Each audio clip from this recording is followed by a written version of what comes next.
নমস্কার বন্ধুরা, তিন দিদির হেসেলের আরও একটা নতুন এপিসোডে আপনাদের সবাইকে স্বাগত জানাই। এখন তো মোটামুটি ভালোই ঠান্ডা পড়ে গেছে চারদিকে। এই শীতের সময় আমার একটা খুব প্রিয় পদ হচ্ছে মূলো দিয়ে শোল মাছ। আপনারাও নিশ্চয়ই শীতকালে মূলো দিয়ে শোল মাছটা সবাই খেয়ে থাকেন, আশা করি আপনারা অনেকেই এটা পছন্দ করেন। আজকে আমরা মূলো দিয়ে শোল মাছ রান্না করে দেখাবো, তবে এটা আজকে করব কিন্তু একটু অন্যরকম পদ্ধতিতে। আর আপনারা কে কিভাবে শোল মূলো রান্না করেন সেটা কিন্তু প্লিজ আমাকে কমেন্ট করে শেয়ার করবেন, তাহলে আমিও আপনাদের থেকে নতুন নতুন রান্না শিখতে পারবো। আজকে আমরা যেভাবে করছি সেটা চলুন আপনাদের দেখাই। আচ্ছা, আমি প্রথমে একটা বড় মাপের মিক্সিং বোল নিয়ে নিয়েছি। এখানে একটা বাটিতে নিয়েছি শোল মাছ। শোল মাছগুলো দেখুন এরকম ছোট ছোটোভাবে চৌকো চৌকো পিস করে কেটেছি। এখানে 500 গ্রাম মতো শোল মাছ আছে। আর যেহেতু এখানে আমরা মাছটা আলাদা করে ভাজবো না, ভেজে রান্না করব না, একসাথে মেখে রান্না করব, সেই জন্য যাতে মাছের আষ্টে গন্ধটা না থাকে, তাই এটা ঘন্টাখানেক আগে মাছটা আমরা লেবুর রস দিয়ে ভিজিয়ে রেখেছি আর সামান্য নুনও দিয়ে দিয়েছি। এবার প্রথমে আমি মাছটা এই বড় বোলের মধ্যে নিয়ে নিলাম।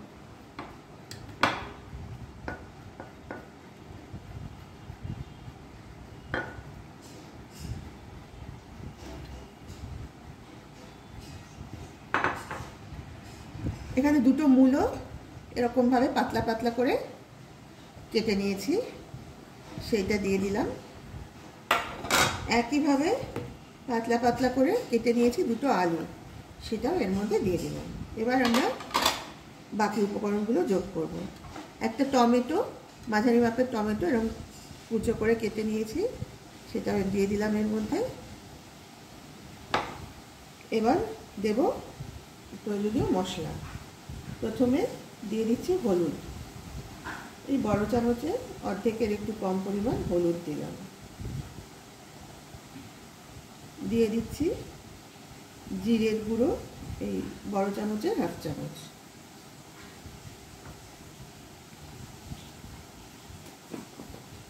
এবার দিচ্ছি ধনের গুঁড়ো, তাও এই বড় চামচের হাফ চামচ মতো।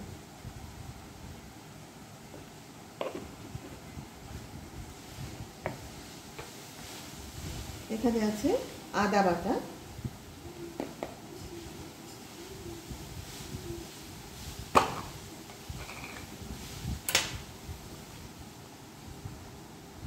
এই হাফ চামচ মতো আদা বাটা দিয়ে দিলাম।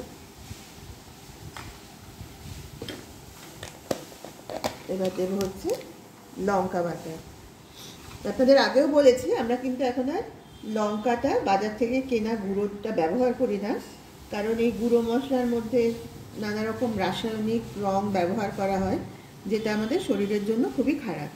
সেই জন্য আমরা লঙ্কাটা কিনে এনে বাড়িতে বেটে নিই, এবং বাকি মশলাও কিন্তু আমরা নিজেরা কিনে গুঁড়ো করিয়ে নিই।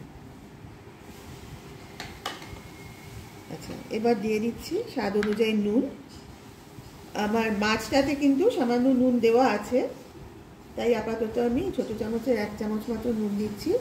পরে একবার দেখে নেব নুনটা, যদি প্রয়োজন হয় তখন আবার নুন যোগ করা যাবে। এবার এর মধ্যে দিয়ে দেব এই বড় চামচের 2 চামচ সর্ষের তেল। এবার এই সব উপকরণগুলো খুব ভালোভাবে মাখিয়ে নেব, এবং মাখানো অবস্থায় আমি প্রথমে 10 মিনিট রেখে দেব, তারপরে এটা আমি উনুনে বসাবো। খুব ভালোভাবে মাছ, আলু আর মূলোর সাথে সমস্ত মশলাগুলো মাখিয়ে নেব।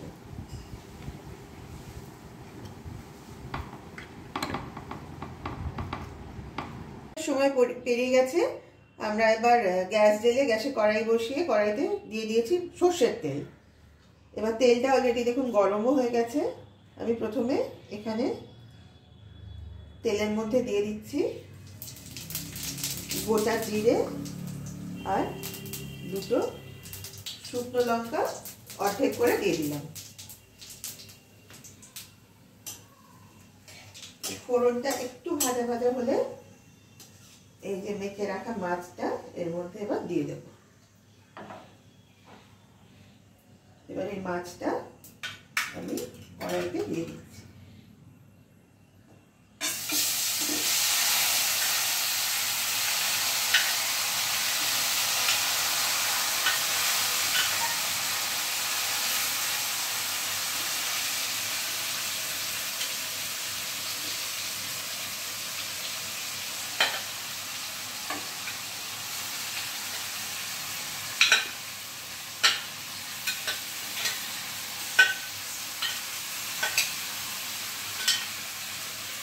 পুরো মশলা মাখা মাছটা আমি কড়াইতে দিয়ে দিয়েছি।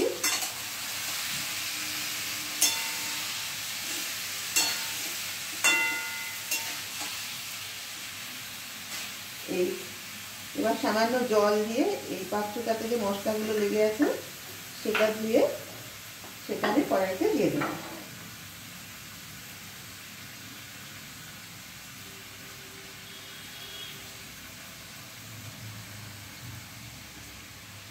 সামান্য জলটা কড়াইতে দিয়ে দিলাম। এবার ভালোভাবে একটু নেড়ে দেব।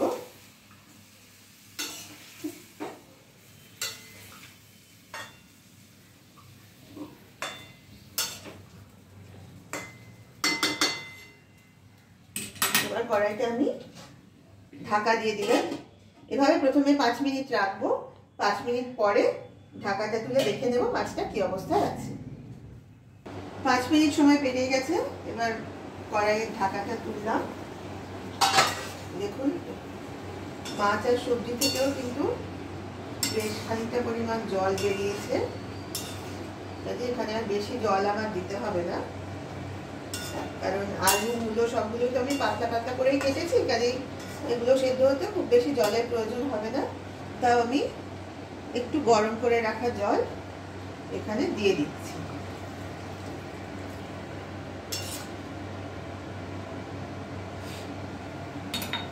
এবার এর মধ্যে আমি এখানে 6টা কাঁচা লঙ্কা চিড়ে রেখেছিলাম, সেগুলো এবার এর মধ্যে দিয়ে দিলাম।